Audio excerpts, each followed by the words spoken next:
La entrevista del Telematutino 11, gente importante a tratar temas importantes. ¿Qué tema más importante que la economía? Nos acompaña la licenciada Olga Díaz, quien es asesora en materia de cuentas nacionales del gobernador del Banco Central. El licenciado Ramón González, director de cuentas nacionales también del Banco Central. El licenciado Joel Tejeda, quien es subgerente de políticas monetarias. Buenos días, bienvenidos, encantados. Bienvenidos. Gracias por la invitación. Cuando uno tiene un panel así no sabe por dónde comenzar, porque son tantos los temas, pero quizá una de las cuestiones que más ha sido cuestionada en el discurso del presidente es los datos que él ofreció, de la pobreza. Dice que la pobreza se redujo de 39.7 a 25.5 del 2012 al 17 y que la clase media creció de 22.6 al 30%. 7.4 puntos porcentuales. Ese tipo de cifra, ¿cómo se logra? ¿Y qué cosas tuvieron que ocurrir en la economía dominicana para llegar a un resultado así tan positivo? ¿Con quién comenzamos? La dama primero. Sí, la dama primero.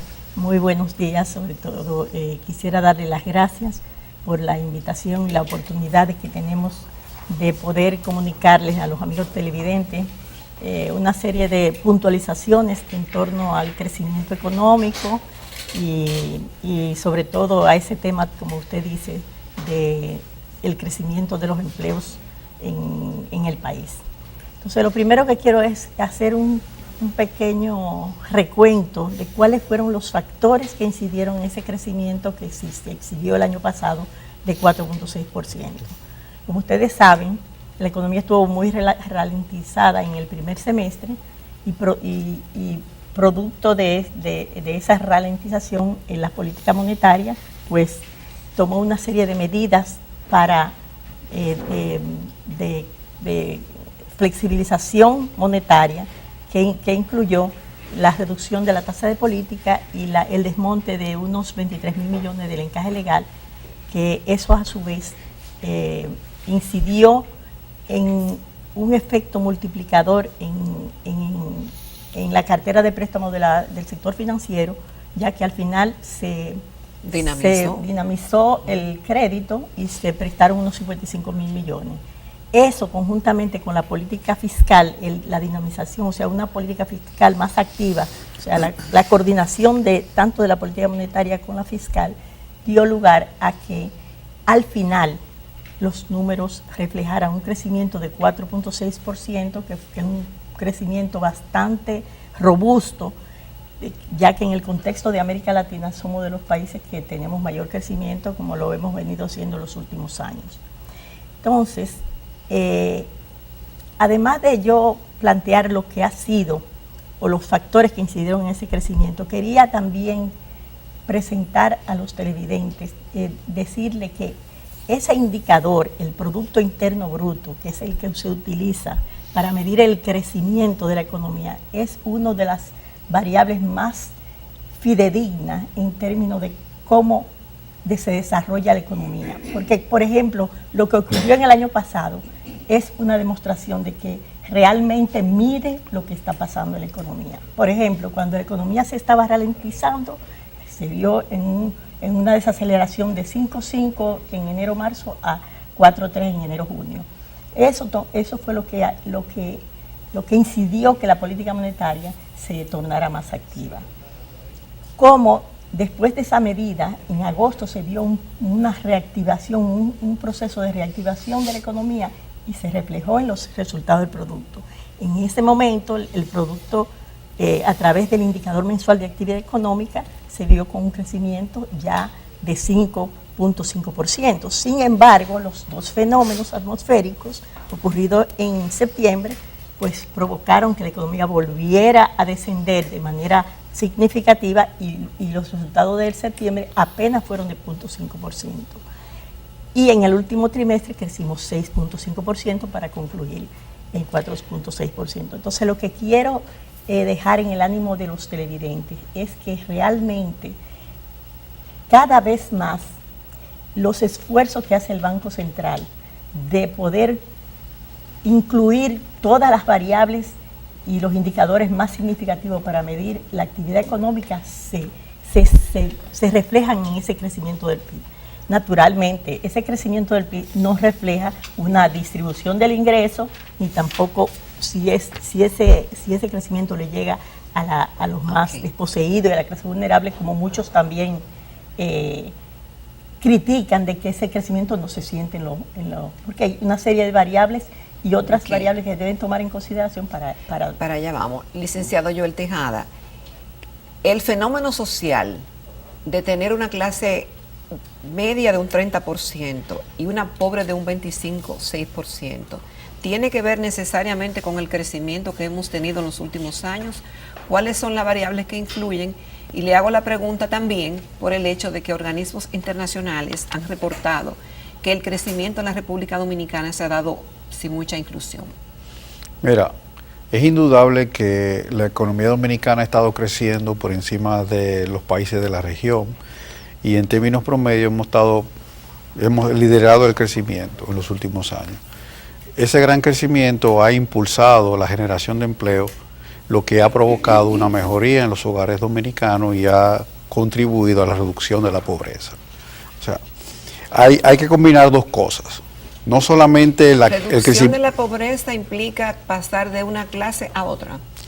Sí, porque, o no necesariamente. Sí, porque tú estás generando. ¿Con cuáles parámetros? Al tú estar empleado y percibir ingresos, tus hogares entonces mejoran su calidad de vida, pueden tener acceso a otros bienes, entonces escalan a otra estructura de ingresos más altos. Entonces tu bienestar mejora y evidentemente tú sales de la pobreza, que creo que fue algo que mencionó mucho el presidente. Correcto. El tema de que los pobres se redujeron y la clase media aumentó de manera importante. Eso es un reflejo del crecimiento económico que hemos tenido en los últimos años. Ramón González, y cuando el presidente pone a hablar con tanta precisión, se crearon 120.237 empleos en el 2017 y en lo que va de gobierno 606.019.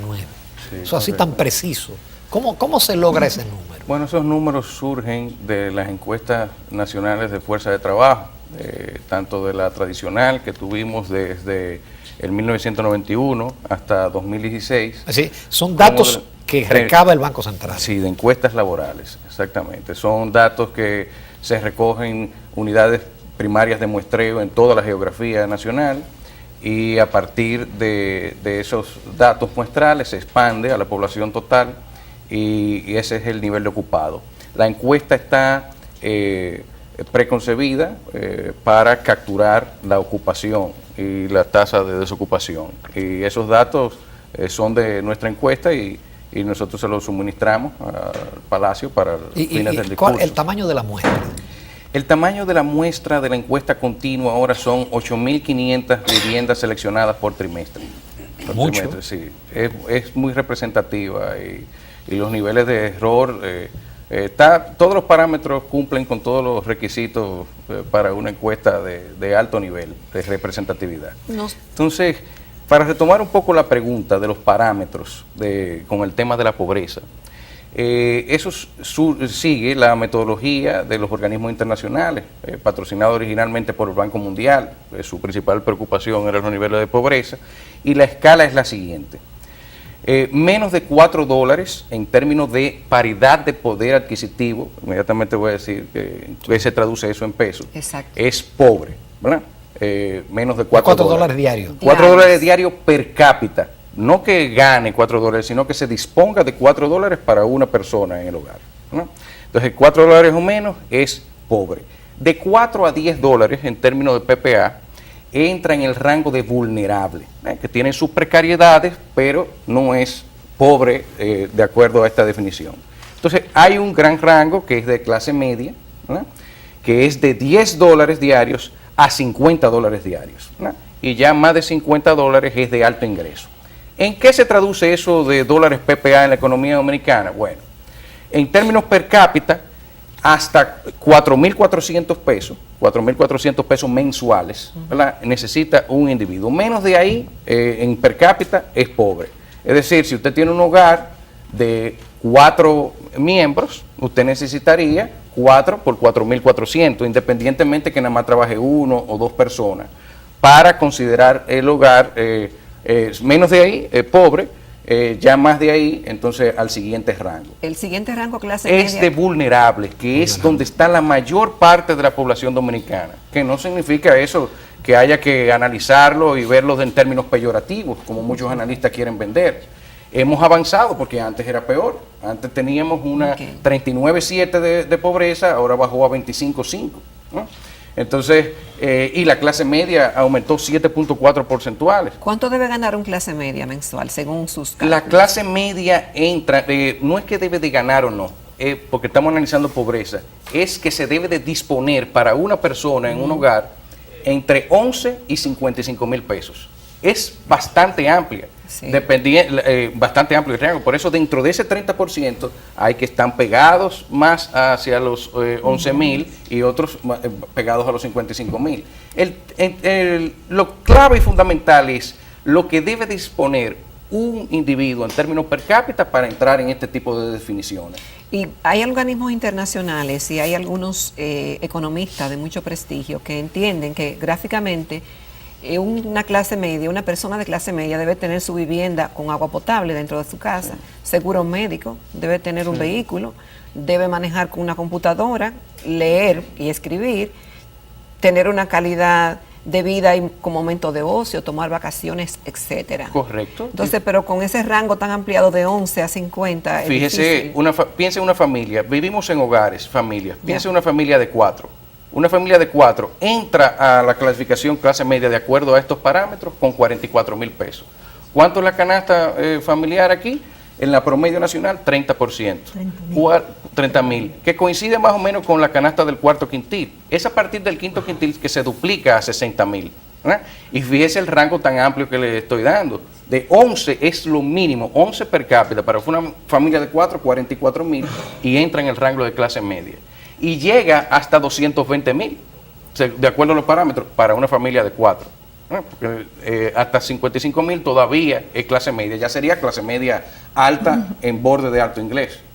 El tema es que la sociedad dominicana ha ido mejorando sus niveles de vida, eso es evidente. Y algo muy importante también que critica mucha gente, que decía doña Olga, es el tema de la informalidad. Informalidad no es sinónimo de pobreza, porque independientemente de que usted genere sus ingresos en el sector formal o informal, ¿no? Va a cumplir con los parámetros de la medición de la pobreza. Pero hay informales que ganan mucho más que los formales. Mucho más, claro. Pero el empleo que está ahí consignado es el que es formal. El que se menciona es el formal. No, estos de parámetros de pobreza son ingresos per cápita, independientemente de donde usted los genere. Los números del presidente de la generación de empleo se supone que son empleos formales. No, ese número de empleo es el total de empleo generado, 606 mil empleos de 2012 para acá. ¿Formal o informal? Formales e informales, entre los dos. El presidente mencionó en su discurso otra situación aparte, que no tiene que ver con la generación, porque pudieron haberse generado en periodos anteriores. El tema de que 111 mil personas se registraron en la TSS el año pasado, en 2017. Entonces, esos son formales. Se formalizaron, lo cual es muy bueno. Claro. Pero no significa que se hayan creado en esa fecha. Bueno, doña Olga, Joely, Ramón González, con su permiso de los amables televidentes, vamos a una breve pausa comercial. Volvemos porque todavía nos quedan muchas preguntas, muchos temas de interés con estos distinguidos funcionarios del Banco Central.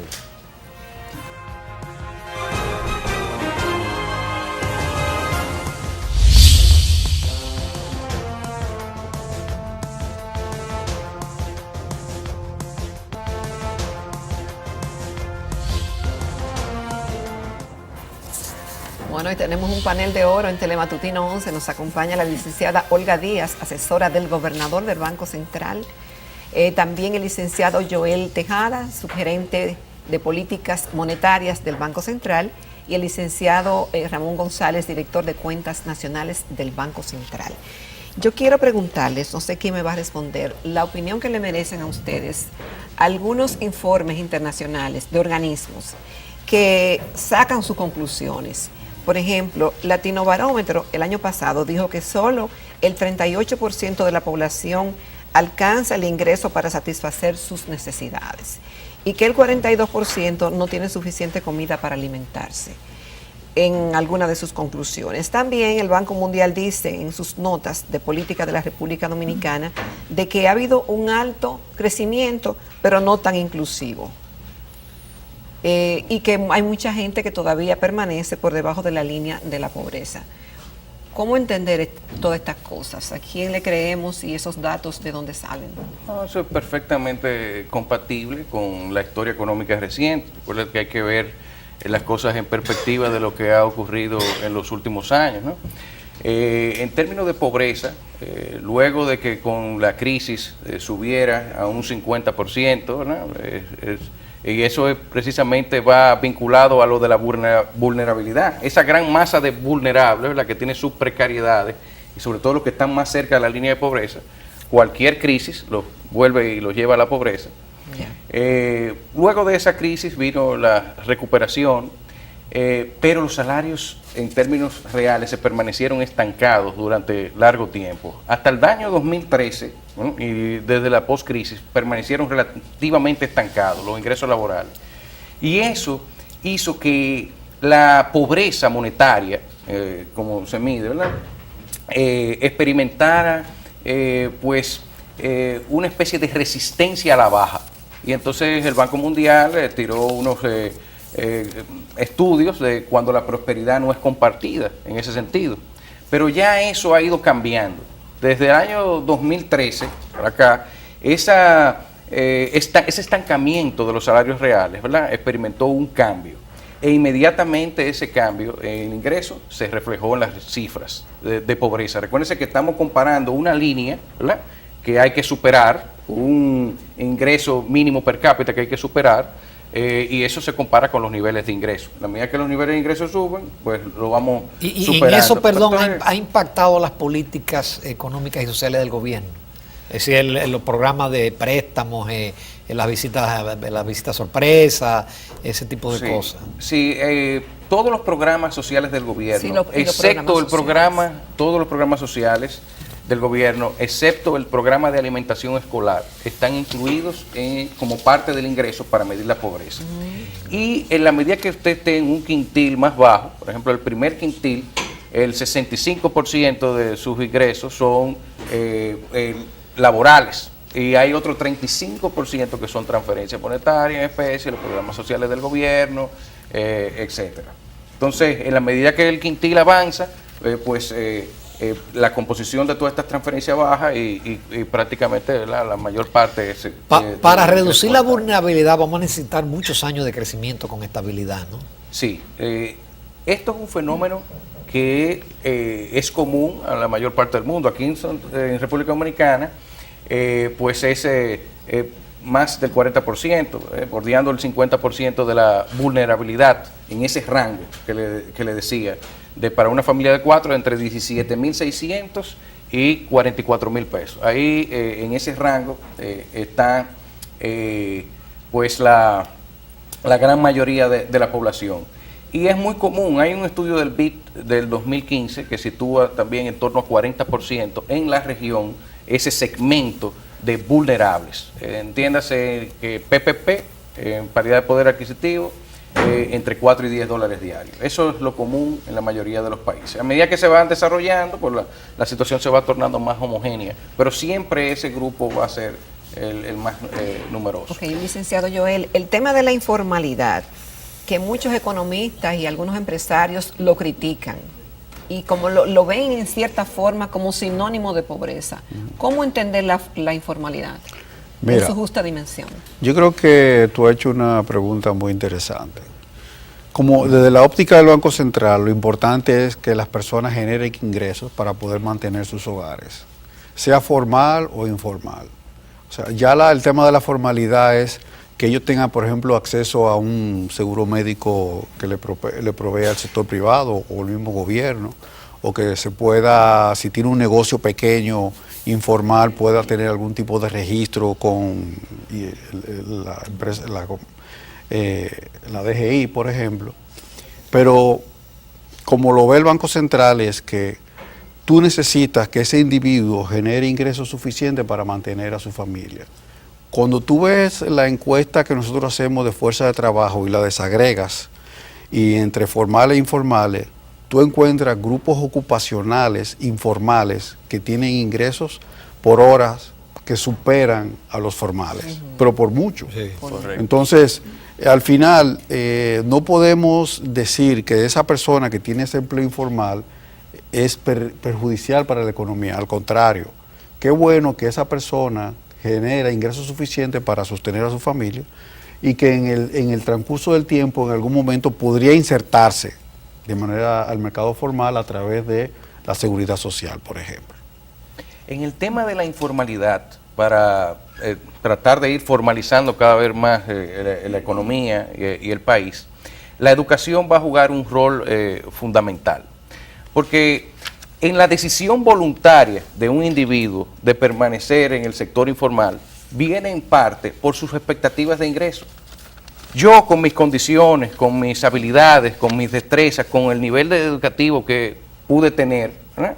El individuo se plantea cuánto podría yo aspirar si me alquilo, como dicen ellos, o si me empleo en el sector formal, versus cuánto puedo yo generar en la informalidad. Y es una decisión voluntaria. Es un tema que está bastante estudiado. Hay factores de exclusión y factores de escape, y están muy vinculados a las características de los individuos y a sus expectativas de ingresos, tanto en un sector como en otro. No son homogéneos, no son iguales las personas promedio que trabajan en el sector formal y en el sector informal. Tienen características diferentes. Y controlando por esas características, ganan más en la informalidad en muchos grupos ocupacionales, ¿verdad?, que dentro de la formalidad, y de ahí el fenómeno. Ahora, en la medida en que vayamos promoviendo una mayor calidad de la educación, ya se ha dado un paso de avance importantísimo en el país en infraestructura, pero se necesita ampliar la calidad, pues eso va a ir cambiando. Por eso toma tiempo, eso no es de la noche a la mañana. Sí, yo quiero aquí puntualizar algo para darle, ponerle número a eso, a lo que hay, qué sector formal e informal en la República Dominicana. De los 100 millones, 4.1 millones de ocupados, exceptuando el servicio doméstico, el 50.2% es informal y el 49.8% es decir, casi formal. mitad y mitad. O sea que nosotros estamos en el rango medio en el contexto de América Latina. No somos ni mejores ni peores, es algo generalizado a nivel internacional, a nivel de los países de América Latina. ¿Y qué pasa en ese sector informal? En el sector informal, por eso decimos que no es sinónimo de que aquí hay muchos analistas que dicen, oye, pero ¿cómo puede ser que la pobreza se reduzca tanto cuando hay tantas personas trabajando en el sector informal? Exacto. No es lo mismo el empleo. Porque no son empleos de calidad, porque no son formales. No son formales, pero sin embargo hay muchos. Dentro de la informalidad, el 78.2% son cuentapropistas. Ahí hay una gama, hay un fenómeno muy complejo, porque hay una gama de trabajadores que se han ido a veces de manera voluntaria a trabajar en el sector informal, porque cuando analizan los costos-beneficios de irse a la formalidad y los impuestos que tienen que pagar y una serie de trámites burocráticos, prefieren mantenerse en la informalidad. También hay una serie de empleados de poca formación que también están en informalidad, pero cuando uno ve la escala salarial, ve que dentro del sector formal hay una serie de empleos que se remuneran menores que los que están en el sector formal. Por eso el sector informal aquí es tan elevado, aparte de que lo correcto es que cada vez más esos empleos se formalicen de forma tal que todos esos empleados que están en ese sector tengan acceso a la seguridad social, porque eso con el código laboral nuestro hay muchos de los beneficios del sector formal que también los reciben el sector informal, como la cesantía, el pago de vacaciones, todo eso lo reciben porque están amparados por la ley laboral dominicana. Sin embargo, lo que es el servicio de la seguridad social, de la salud y de la pensión, eso está excluido para un empleo informal. Hay un gráfico interesante que muestra la informalidad urbana en América Latina. Como vemos, decía, hay países como Bolivia, Perú, Guatemala, Ecuador, Colombia, El Salvador, Honduras, etcétera, que tienen un mayor nivel de informalidad. Se podría decir que la República Dominicana está en el punto medio. Así es. Está en el punto medio. Yo quería con Joel hablar un poquito del futuro, porque los datos del IMAE en enero son impresionantes.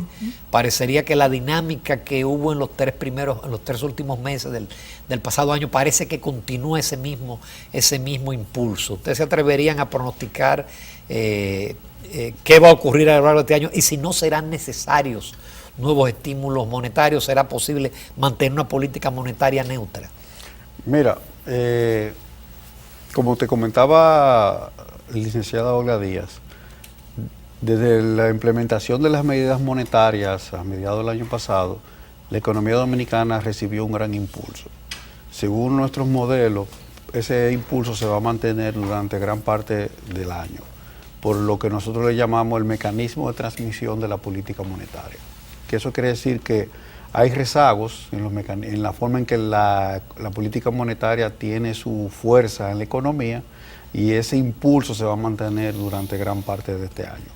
Por eso, cuando la misión del fondo estuvo en el país, ellos coincidieron con el programa monetario de que la economía este año podría crecer 5.5%.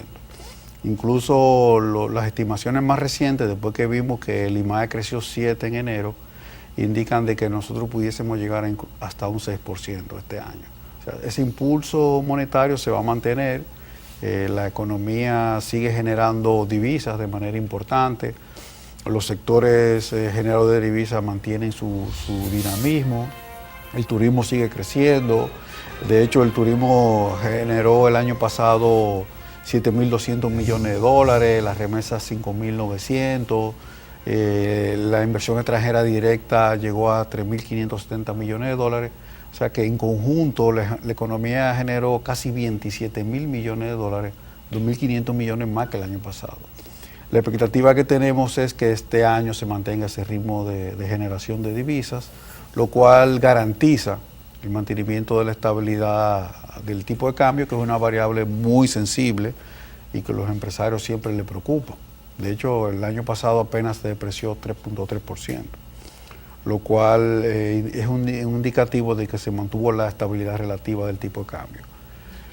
Toda esta bonanza del sector externo nos ha dado pie a que el Banco Central pueda acumular reservas a niveles récord. De hecho, el año pasado llegamos a unos 6.780 millones, que equivale a una métrica de 4.3 meses de importaciones. ¿Qué quiere decir eso? ¿Eso es mucho o es poco? Bueno, hace unos años el fondo no había puesto como objetivo 3 meses de importaciones, como una meta. Como una meta. Sin embargo, ya vamos a 4.3 meses de importaciones. Sí, más, o sea, muchísimo más de que lo que el fondo nos había planteado. Y Ya. la expectativa que tenemos que este año siga creciendo y lleguemos a 4.4 meses de importaciones. O sea que, como lo vemos, es que los fundamentos macroeconómicos de la economía dominicana se han fortalecido a través de los años y este año se va a seguir fortaleciendo.